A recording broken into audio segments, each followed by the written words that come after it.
Hi friends, എല്ലാവർക്കും നമസ്കാരം. നമ്മുടെ പുതിയൊരു വീഡിയോയിലേക്ക് എല്ലാവർക്കും സ്വാഗതം.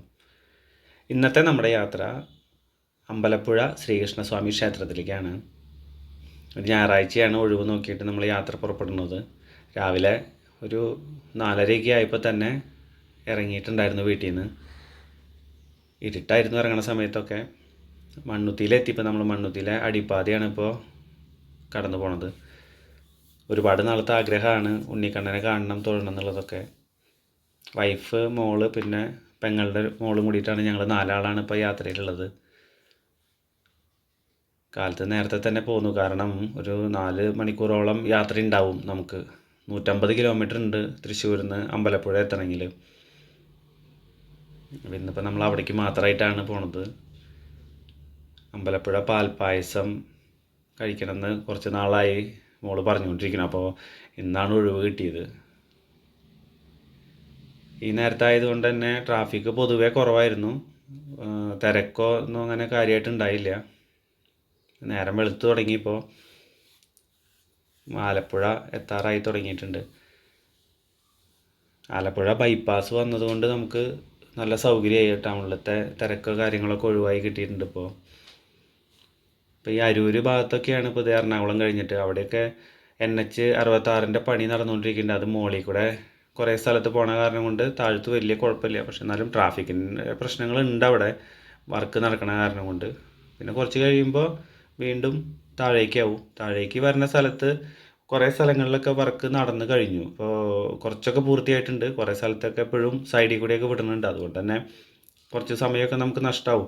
ഇത് വർക്ക് കഴിഞ്ഞിട്ടുണ്ടെങ്കിൽ നമുക്ക് സുഖമായിട്ട് തന്നെ ഓടിയെത്താൻ പറ്റും. കാരണം ഇപ്പോൾ പോണതിൻ്റെ ഒരു പകുതി സമയത്തൊക്കെ മിക്കവാറും എത്താൻ പറ്റുന്നുണ്ടാവും. അത്രയും സൗകര്യങ്ങളൊക്കെ വരും. പടിഞ്ഞാറേ നടയിലേക്കാണ് നമ്മൾ കയറുന്നത്. NH നിന്ന് കയറുമ്പോൾ പടിഞ്ഞാറേ നടയിലേക്കാണ് ചെല്ലുക. അവിടുത്തെ പാർക്കിംഗ് ഗ്രൗണ്ടിൽ വണ്ടിയൊക്കെ പാർക്ക് ചെയ്തു. നമ്മളങ്ങനെ പടിഞ്ഞാറേ നടയിലേക്ക് എത്തി. അപ്പോൾ അവിടെ ഈ പൂവൊക്കെ വിൽക്കണ ചേട്ടനാണ് പറഞ്ഞു തന്നത്, നമുക്കവിടെ ഉള്ളിൽ ക്യാഷായിട്ട് തന്നെ വേണ്ടി വരും. കാർഡോ കാര്യങ്ങളൊക്കെ ചിലപ്പോൾ അവിടെ ബുദ്ധിമുട്ടാവും എന്ന് പറഞ്ഞു. അപ്പോൾ ATMലേക്ക് നടന്ന് അവിടെ ചെന്ന്, ഫ്രണ്ടിൽ തന്നെ ഉണ്ട്, അവിടെ ചെന്നിട്ട് അവിടെ നിന്ന് ക്യാഷ് എടുത്തിട്ടാണ് പിന്നെ പോണത്. അപ്പോൾ കാലത്ത് നേരത്തെ തന്നെ എത്തി. ഈ ചേട്ടനാണ് നമുക്കത് പറഞ്ഞു തന്നത് കേട്ടോ. അമ്പലപ്പുഴ ക്ഷേത്രത്തിനെ പറ്റിയിട്ടുള്ള ഐതിഹ്യം എന്ന് പറയുമ്പോൾ, ചെമ്പകശ്ശേരി പൂരാടം തിരുനാൾ ദേവനാരായണൻ തമ്പുരാനാണ് ഇവിടെ ക്ഷേത്രം പണി കഴിപ്പിച്ചതെന്നാണ് വിശ്വാസം. അത് വില്വമംഗലം സ്വാമിയാരുടെ നിർദ്ദേശപ്രകാരമാണ്. വില്വമംഗലം സ്വാമിയാരാണ് അവിടെ ഭഗവാന്റെ ചൈതന്യം മനസ്സിലാക്കി ഈ സ്ഥലത്ത് ക്ഷേത്രം പണിയാൻ നിർദ്ദേശം കൊടുക്കുന്നത്. ഒരു 500 വർഷം പഴക്കമുണ്ട് ക്ഷേത്രത്തിന്. 15-ാം നൂറ്റാണ്ടിലാണ് ക്ഷേത്രം പണി കഴിപ്പിക്കുന്നത്. നമ്മൾ കയറി ചെല്ലുമ്പോൾ ചെറിയൊരു ക്യൂ കണ്ടു. അപ്പോൾ നമ്മളവിടെ ക്യൂവിൽ നിന്നു. മോളെയും 2 കുട്ടികളെയും കൂടിയിട്ട് നമ്മളവിടെ പാൽപ്പായസത്തിൻ്റെ വരിയിൽ ക്യൂ നിർത്തി. എന്നിട്ട് ഞങ്ങൾ തൊഴുതിറങ്ങിയതിന് ശേഷം കുട്ടികൾക്ക് തൊഴാൻ വിട്ടിട്ട് ഒരു 9 മണിക്ക് നമ്മൾ ക്യൂവിന് നിന്നിട്ട് 10 മണിയായപ്പോൾ പാൽപ്പായസത്തിൻ്റെ ടോക്കൺ കിട്ടിയിട്ടുണ്ടായിരുന്നു. അപ്പോൾ പാൽപ്പായസത്തിൻ്റെ ടോക്കൺ കിട്ടിക്കഴിഞ്ഞാൽ പിന്നെ നമുക്ക് ഉച്ചയ്ക്ക് നിവേദ്യം വെച്ചതിന് ശേഷം ഒരു 12:30-1 മണി കഴിയുമ്പോൾ പാൽപ്പായസം കിട്ടും. ഒരാൾക്ക് 1 ലിറ്റർ പായസമാണ് കിട്ടുക. അപ്പോൾ അതുകൊണ്ട് തന്നെ 2 ആൾ വരി നിന്നുണ്ടായിരുന്നു 2 ലിറ്റർ വാങ്ങിക്കാൻ വേണ്ടിയിട്ട്. പിന്നെ ഇപ്പോൾ നമുക്കിവിടെ അമ്പലത്തിൽ ഉപദേവതകളായിട്ട് ശിവൻ, ഗണപതി, അയ്യപ്പൻ, ഭദ്രകാളി, നാഗദൈവങ്ങളുടെ ഇവരുടെയൊക്കെ പ്രതിഷ്ഠയുണ്ട്. ഇത് കിഴക്കേ നടയാണ് ഇപ്പോൾ നമ്മൾ കാണുന്നത്. കിഴക്കേ നടയുടെ മുമ്പിൽ തന്നെ വലിയൊരു കുളമുണ്ട്. ക്ഷേത്രക്കുളം എന്ന് പറയുമ്പോൾ വലിയൊരു കുളമാണ്. അവിടെ ഇറങ്ങുമ്പോൾ നമ്മളൊന്ന് ശ്രദ്ധിക്കണം. ആ ഇറങ്ങണ കടവാണ് ഇപ്പോൾ കാണുന്നത്. ആ കടവിൽ ഇറങ്ങുമ്പോൾ എഴുതി വെച്ചിട്ടുണ്ട് അവിടെ പ്രത്യേകം. നല്ലോണം വഴുക്കലൊക്കെ ഉണ്ട്. അത് ശ്രദ്ധിച്ചിറങ്ങി നമുക്ക് കൈയും കാലൊക്കെ ഒന്ന് കഴുകി വൃത്തിയായിട്ട് വേണമെന്നുണ്ടെങ്കിൽ കയറി വരാൻ പറ്റും. നമ്മുടെ കേരള തനിമയിലുള്ള ക്ഷേത്ര നിർമ്മിതികളെ വാസ്തുവിദ്യകളൊക്കെയാണ് നമുക്കിവിടെ കാണാൻ പറ്റുക. പിന്നെ അമ്പലപ്പുഴ പാൽപ്പായസം എന്ന് പറഞ്ഞു കഴിഞ്ഞിട്ടുണ്ടെങ്കിൽ ഇവിടെ നമുക്ക് ഭയങ്കര പ്രസിദ്ധിയാണല്ലോ. ലോകപ്രസിദ്ധമായിട്ടുള്ള സംഭവമാണത്. ഭഗവാന് ഏറ്റവും ഇഷ്ടപ്പെട്ട ഒന്നാണ് പാൽപ്പായസം വഴിപാട്. ഇവിടെയാണ് നമ്മൾ ക്യൂ നിൽക്കുന്നത് പാൽപ്പായസത്തിനായിട്ട്. 9 മണിയായപ്പോൾ ഇവിടെ നിന്ന് ഇങ്ങനെ ക്യൂ നിന്ന് കഴിഞ്ഞിട്ടുണ്ടെങ്കിൽ 10 മണിയാകുമ്പോൾ നമുക്ക് ടോക്കൺ കിട്ടുന്നുണ്ട്. നിന്നവരും ഇത് എല്ലാവർക്കും തന്നെ ടോക്കൺ കിട്ടിയിട്ടുണ്ട്. കുഴപ്പമുണ്ടായില്ല. ഇനിയിപ്പോൾ നേരം വൈകി വരുന്നവർക്ക് ഒരു 1/2 ലിറ്ററിൻ്റെ ഒക്കെ ആയിട്ട് കിട്ടുമെന്ന് പറയുന്നത് കേട്ടു. നേരം വൈകിയാലും ബാക്കിയുള്ളതൊക്കെ 1/2 ലിറ്ററായിട്ട് കൊടുക്കുമെന്ന് പറഞ്ഞു. ഇതൊക്കെ പഴയ കാലത്ത് തന്നെ നിർമ്മിതികളാണ് കേട്ടോ. അവിടെ പണ്ട് ചെയ്തിട്ടുള്ള ഒരുപാട് സ്ഥലമുണ്ട് നമുക്കവിടെ. വളരെ ക്വൈറ്റ് കാമായിട്ടുള്ളൊരു സ്ഥലമാണ്. ഈ കാണുന്നതാണ് മണിക്കിണർ എന്ന് പറയണത്. മണിക്കിണറിലത്തെ വെള്ളവും അതുപോലെ തിടപ്പള്ളിയിലെ കിണറ്റിലെ വെള്ളം സമമായിട്ട് എടുത്തിട്ട്, കൂടാണ്ട് നമ്മൾ സാധാരണ പാൽപ്പായസത്തിനുള്ള പാല്, പഞ്ചസാര ഇതും കൂടി ചേർത്തിട്ടൊരു പുലർച്ചെ 3 മണിയൊക്കെ ആകുമ്പോൾ തുടങ്ങണ പാചകമാണ്. അത് ശരിയായി വരുമ്പോൾ ഏതാണ്ട് ഒരു ഉച്ചയാവും. അതായത് ഒരു 11:30-12 മണിയൊക്കെ ആവും പാകം ചെയ്ത് വരുമ്പോൾ. അത്രയും സമയം അത് ഇളക്കി ചേർത്ത് ആയിട്ടാണ് ഇത് തയ്യാറാക്കുന്നത്. അതിൽ പഞ്ചസാര ചേർക്കണ സമയം ഏതാണ്ട് ഒരു 11-11:30 ആ ഒരു സമയത്തൊക്കെ ആയിട്ടാണ് വരുന്നത്. അപ്പോൾ നമ്മളവിടെ ആ മിഴാവൊക്കെ സൂക്ഷിച്ചിട്ടുള്ള ആ കൂത്ത് നടക്കണ ഒരു സ്ഥലം ഉണ്ടായിരുന്നു. അപ്പോൾ അവിടെ ഇരിക്കുന്നുണ്ടായിരുന്ന ആ വര കാണുന്നത് അതിൻ്റെ ഉള്ളിൽ. അപ്പോൾ അവിടെ ഇരിക്കുമ്പോഴാണ് കേട്ടത്, വാസുദേവ എന്ന് പറഞ്ഞിട്ട് നീട്ടിയൊരു വിളിക്കുന്നുണ്ട്. നമുക്ക് എന്താ പറയുക, ഉള്ളിൽ നിന്ന് ഭഗവാന്റെ എല്ലാ ഭക്തിയും കൂടിയിട്ടാണ് അവരത് വിളിക്കുന്നത്. അത് കേൾക്കുമ്പോൾ തന്നെ ഒരു ഭയങ്കര ഒരു അനുഭവമാണ്. അത് നേരിട്ട് വന്ന് കണ്ട് കേട്ട് മനസ്സിലാക്കുമ്പോഴാണ് നമുക്കത് അറിയുള്ളൂ. ഇത് കുഞ്ചൻ നമ്പ്യാരുടെ മിഴാവാണ്. ചാക്യാർകൂത്തിന് ഉപയോഗിക്കുന്നുണ്ടായിരുന്ന മിഴാവ് ഇപ്പോഴും അതുപോലെ തന്നെ സൂക്ഷിച്ചിട്ടുണ്ട് അവിടെ 15-ാം നൂറ്റാണ്ടിൽ. ഓട്ടംതുള്ളലിൻ്റെ ആവിർഭാവം ഈ ക്ഷേത്രമായിട്ട് ബന്ധപ്പെട്ട് തന്നെയാണ് പറയണത്. വാസ്തുവിദ്യയുടെ ഒരു ഇതന്നെ കാണാൻ പറ്റും നമുക്ക്. ഒരേ നിർമ്മിതിയിലും ഓരോ കൊത്തുപണികളായിട്ടും ഒക്കെ ചെയ്തിട്ടുണ്ട്. ഇതാണ് പ്രസാദത്തിൻ്റെ കൗണ്ടർ. ഇവിടെ നിന്ന് നമുക്ക് തൃക്കൈവെണ്ണ, നെയ്യ് അതുപോലെയുള്ള കാര്യങ്ങളൊക്കെ വാങ്ങിക്കാൻ പറ്റും. എന്നിട്ട് അതിൻ്റെ തൊട്ടപ്പുറത്ത് തന്നെ അത് ചീട്ടാക്കും വേണം. വാങ്ങിയിട്ട് നമ്മൾ ടോക്കൺ എടുത്ത്, അത് ചീട്ടാക്കാനുള്ള ടോക്കൺ എടുത്തിട്ട് ഉള്ളിൽ കൊണ്ടുപോയി കൊടുത്തു കഴിഞ്ഞാൽ അവിടെ നിന്ന് നമുക്കത് നിവേദിച്ചിട്ട് തിരിച്ചു തരും.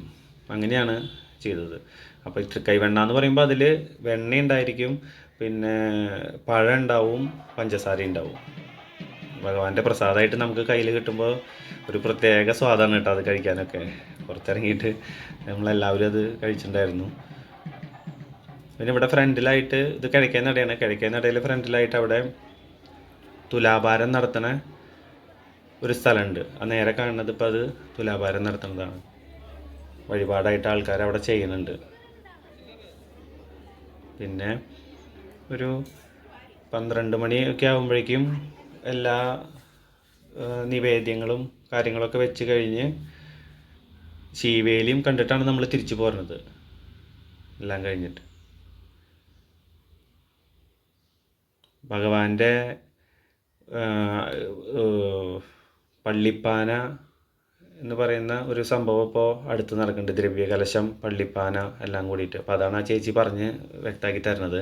2026 ഫെബ്രുവരി 8-ാം തീയതി മുതൽ 20-ാം തീയതി വരെ, അതായത് 12 വർഷം കൂടുമ്പോഴാണ് ഇത് നടക്കുന്നത്. അപ്പോൾ അതൊരു പ്രധാനപ്പെട്ട ഒരു സംഭവമാണ്. നമുക്ക് അതിലെത്തിച്ചേരാൻ പറ്റുന്ന ആൾക്കാർക്ക് വളരെ നല്ലൊരു കാര്യമായിരിക്കും. ഒരുപാട് സ്പേസ് ഉണ്ട് ഇവിടെ. നമുക്ക് ഒരു വളരെ കാമായിട്ടും തിരക്ക് കുറവായിട്ടാണ് എനിക്ക് ഫീൽ ചെയ്തത്. നമുക്ക് മനസ്സിന് വളരെ ഒരു എന്താ പറയുക, നല്ലൊരു ഫീല് കിട്ടുന്നൊരു സ്ഥലമായിട്ട് എനിക്ക് ഫീൽ ചെയ്തു. പിന്നെ അപ്പുറത്ത് നമുക്കവിടെ പ്രസാദം കഴിക്കുന്നൊരു കൗണ്ടറുണ്ട്. നമ്മൾ കയറി ചെല്ലുമ്പോൾ ഇടത്തെ ഭാഗത്തായിട്ട്.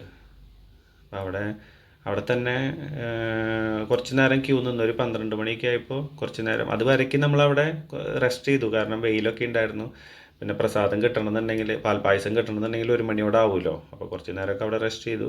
അത് കഴിഞ്ഞിട്ട് അവിടെ ഭക്ഷണത്തിന് വേണ്ടിയിട്ട് ക്യൂ നിന്നു. കുറച്ച് ക്യൂ ഉണ്ടായിരുന്നുള്ളൂ. ഒരു അരമണിക്കൂറോളം നിന്ന് കഴിഞ്ഞപ്പോൾ ഒരു 12 മണി ഒക്കെ ആയപ്പോൾ പ്രസാദം കിട്ടി. പ്രസാദമൊക്കെ കഴിച്ച് പിന്നെ അവിടെ നിന്ന് ഇറങ്ങി. അതിൻ്റെ അപ്പുറത്തായിട്ട് പിന്നെ കുറച്ച് ശില്പങ്ങളൊക്കെ ഉണ്ടാക്കി വെച്ചിട്ടുണ്ട്. അതായത് ശംഖിൻ്റെ ഒരു ശില്പമുണ്ട്. പിന്നെ അതിൻ്റെ അപ്പുറത്ത് ഒരു ആനയുടെ ശില്പം ഉണ്ട്. ആനയുടെ ശില്പം കണ്ടപ്പോൾ ഗുരുവായൂർ കേശവനെ ഗുരുവായൂർ അമ്പലത്തിൻ്റെ തെക്കേ നടയിൽ ഉണ്ടാക്കി വെച്ചിട്ടുണ്ടല്ലോ, നല്ല രസമായിട്ട്. അതിൻ്റെ ഓർമ്മ വന്നു. അതുപോലെയൊക്കെ തോന്നും നമുക്ക്. നല്ല ഭംഗിയുണ്ടായിരുന്നു. കുട്ടികളൊക്കെ വന്ന് കാണാനൊക്കെ നല്ല ഇഷ്ടമാവും. ഉള്ളിൽ ഭഗവാന് പ്രസാദം നിവേദിക്കാൻ വെച്ചിട്ടുണ്ട്.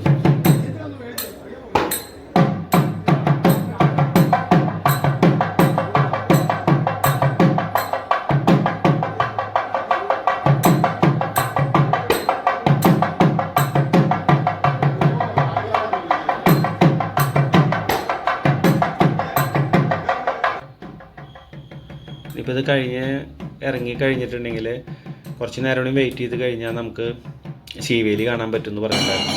ഭഗവാനെ പുറത്തേക്ക് കൊണ്ടുപോയി കാണാൻ വേണ്ടി വെയിറ്റ് ചെയ്യാനായിരുന്നു.